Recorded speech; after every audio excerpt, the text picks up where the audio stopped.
Dès que j'allume ma caméra, il y a un chien qui aboie.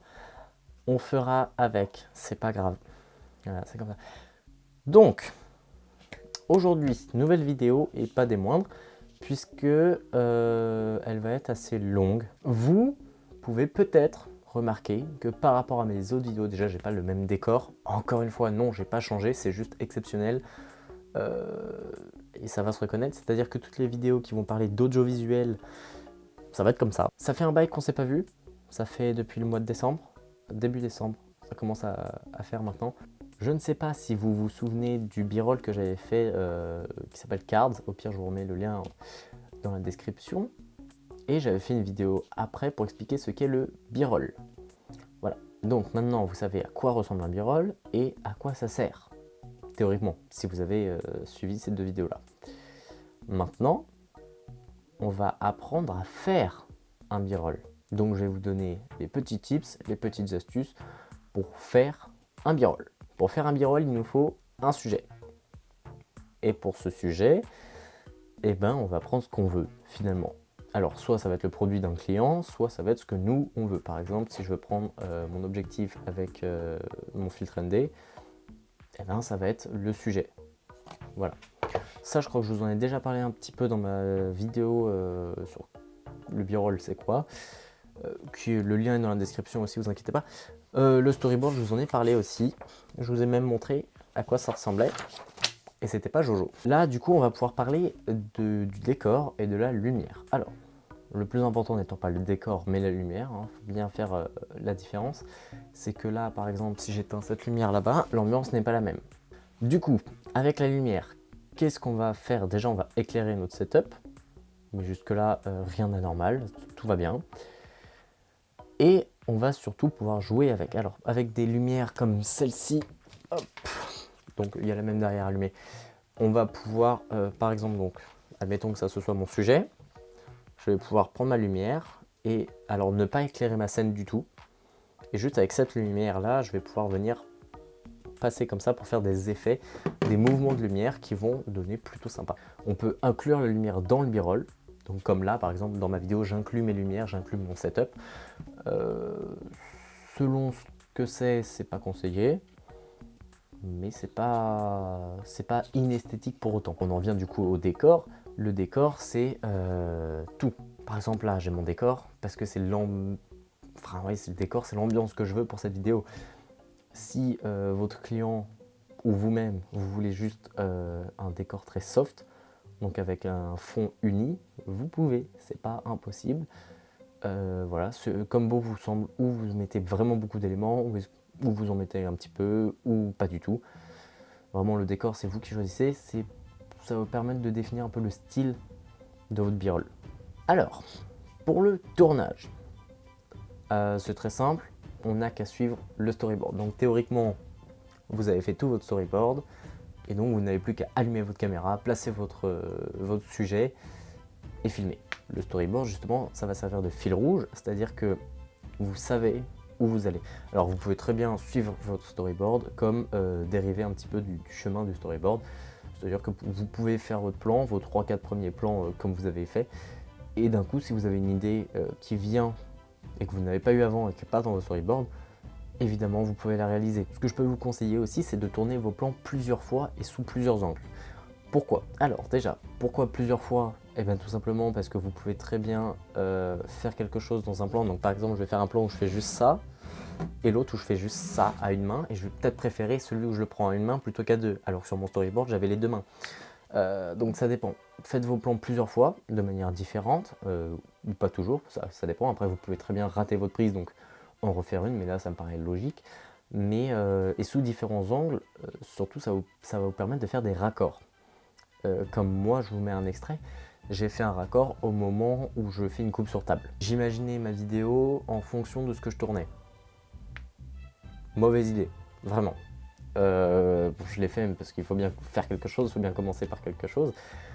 Mais voilà, du coup ça m'a permis, en refaisant plusieurs fois les plans, etc., de faire un raccord. Mais c'est vraiment par chance, hein, parce que sinon, voilà. Mais du coup, si vous voulez faire des raccords pour ajouter un peu de dynamisme à vos plans et à votre b-roll fini, eh ben, je vous conseille de tourner plusieurs fois et sous plusieurs angles. Et je me répète beaucoup quand même. Voilà. Après le tournage, vous allez chercher des effets et des musiques. Pour ça, il y a deux écoles. Ou vous téléchargez sur YouTube des sons, des effets et peut-être même des vidéos gratuites, du coup. Sauf que le problème, c'est qu'il peut y avoir des droits dessus. Et donc, vous allez les mettre dans votre vidéo, uploader votre vidéo sur YouTube ou sur notre réseau, et ça va être strike parce que vous n'avez pas les droits pour tel ou tel son, telle ou telle image.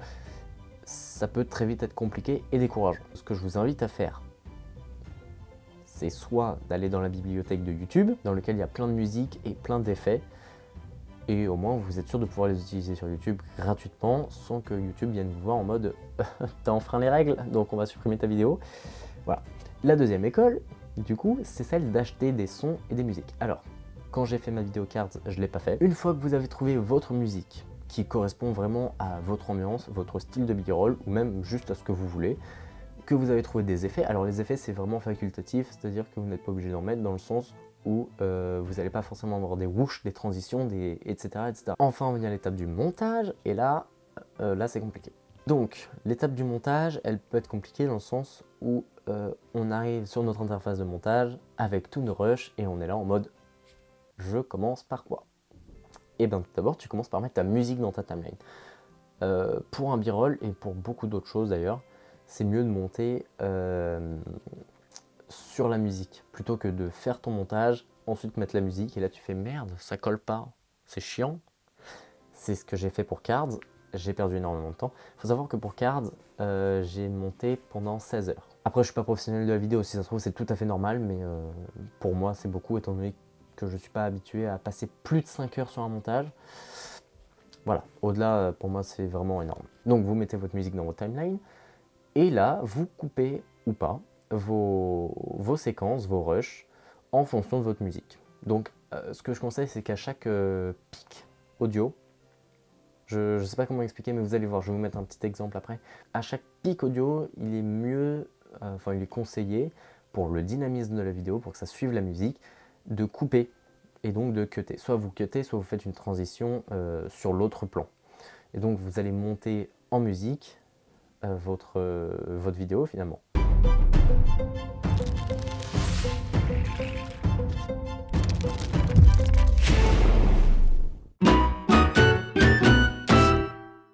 Si je peux vous donner un conseil aussi, ne faites pas comme moi, c'est-à-dire que vous n'ajoutez pas un plan et vous regardez tout votre b-roll. Vous ajoutez vos plans et vous lisez ensuite votre b-roll, voir comment ça fait, puis là vous ajustez.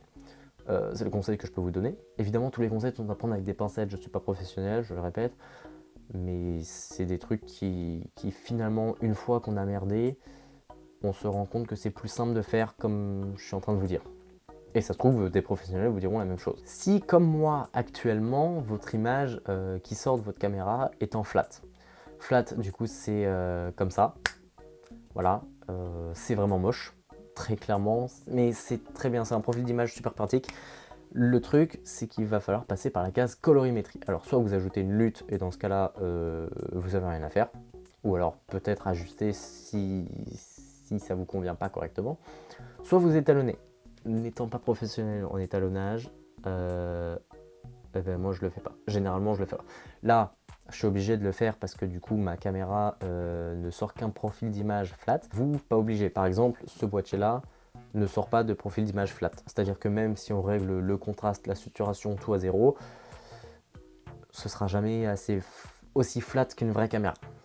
Mais voilà. Bon, après votre montage, il faut l'uploader. Alors, soit c'est vous qui le faites parce que c'est votre b-roll, c'est votre sujet, c'est votre envie, c'est votre vidéo, soit ça va être votre client. Alors là, du coup, si ça part chez le client, bah, techniquement, il est censé vous régler et ensuite, vous vous en foutez. Si c'est pour vous, je vous conseille de la mettre sur plusieurs réseaux. Parce que si vous la mettez que sur YouTube, bah, il y a vraiment que les gens qui vont sur YouTube qui la verront. Si je peux vous conseiller, c'est de la mettre sur Facebook, si vous avez.